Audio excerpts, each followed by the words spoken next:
देख तनी कमर के यहाँ के ढोड़ी के बगल में कमर के ऊपर बोला मैंने तितली कान के बाली उठलाली कुली चूड़ी उड़ी लौटी के खातिर सब सजल बड़ी इतना अपने भतीजवा खातिर। अच्छा अगर ऋषि जी से केहू बेहतर मिल जाई तो रउआ वहाँ पर दिल के रोना न हो जाई के पर कहो 10 साल में नहीं लगल तब लग जाए हमारे खाना करिए नहीं तो हमारे घर रड़ुआ जिंदगी 10 साल जिए भूख ले कितना माने ले रउआ के बहुत ज्यादा जान से ज्यादा। अब इन शादी नहीं भेल बस सब शौक पूरा अगला आदमी करत नहीं तो हम के और के साथे रहते तो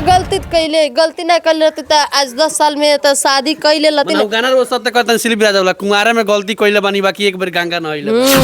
और लेकिन हम एक बार गंगा न हिले नहीं बाड़ी एक बेर में लव स्टोरिया कह के बन बाड़ी।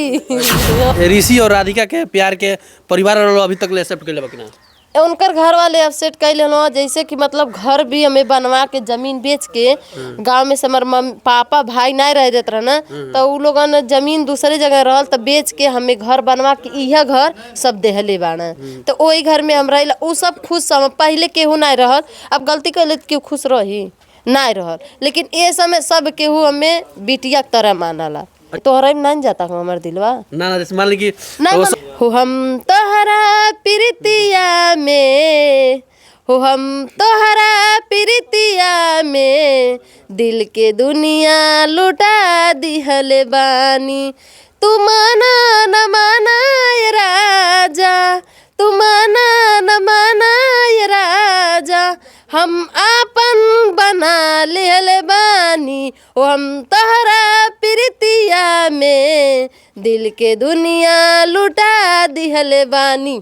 वाह भाई वाह अपना राजा खाती ऋषि राजा खाती यहाँ गाना सुनो यही काफी शानदार गौनी है के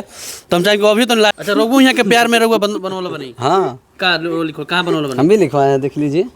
राधिका ऋषि हाँ ऋषि राधिका देखते नहीं कि दोनों आदमी के काफी कहीं ना कहीं अटूट प्यार बा एकदम लगाव बा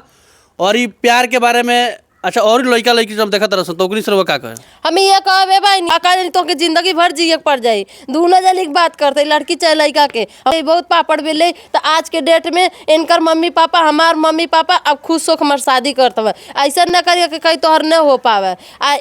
प्यार समझ के करिया बूझ के करिया कि दूरे रही तो दूरे रिश्ता में हो जाए लेकिन नेरे रिश्ता में हमारे खान घर ही कैले तो नहीं हो पाई। अपना ऋषि राजा संग जब गईनी बाहर में तो का परिवार के सुने के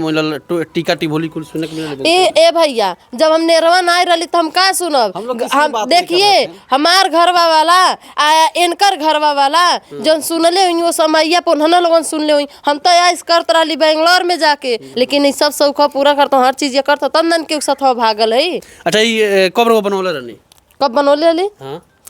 जब इनसे प्यार कैली है तब